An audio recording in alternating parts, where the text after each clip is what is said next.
Alright, let's dive into something that's got me buzzing lately. Imagine this, a legendary rock band, last-minute venue change, and a historic stage. Sounds like the makings of a rock and roll fairy tale, right?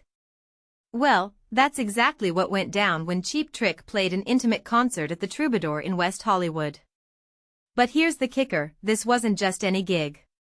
It was a last-minute replacement for their Hollywood Bowl show with ZZ Top, which got cancelled due to some behind-the-scenes drama. Personally, I think this kind of spontaneity is what makes rock music so alive. It's like the universe said, let's shake things up, and Cheap Trick rolled with it. Now, let's talk about the Troubadour. This place is a time capsule. Opened in 1957, it's seen everyone from Elton John to Guns N' Roses. A 500-capacity room? That's tiny for a band of Cheap Trick's caliber. But here's what makes this really interesting, it's not just about the size of the venue, it's about the energy. When you're that close to a band that's been rocking for over 5 decades, it's electric. I mean, can you imagine hearing Dream Police or Surrender in a space where you can practically feel the sweat flying off the stage? That's raw, unfiltered rock and roll. Speaking of the setlist, they didn't hold back. Kicking off with Dream Police and closing with Good Night, classic Cheap Trick. But what caught my attention was the inclusion of California Man, a cover of The Move.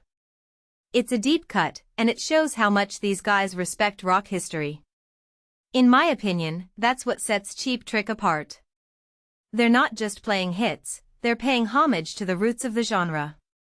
And let's not forget High Roller, with Robin Taylor Zander taking the lead vocals.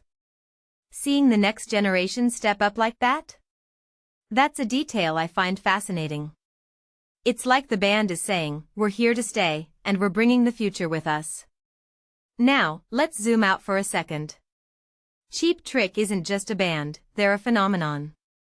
From At Budokan to The Flame, they've shaped the sound of rock music.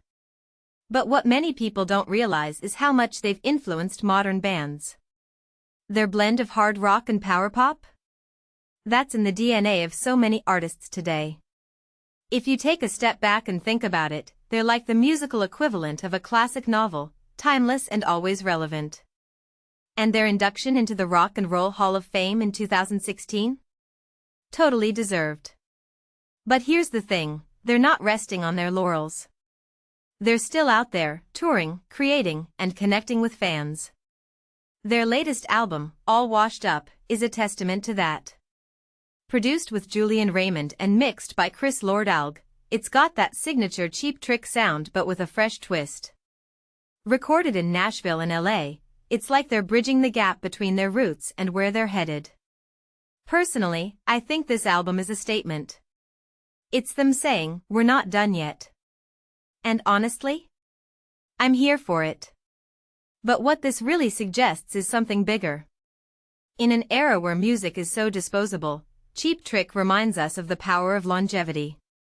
They've been at it for over 50 years, and they're still selling out shows. That's not just talent, that's dedication.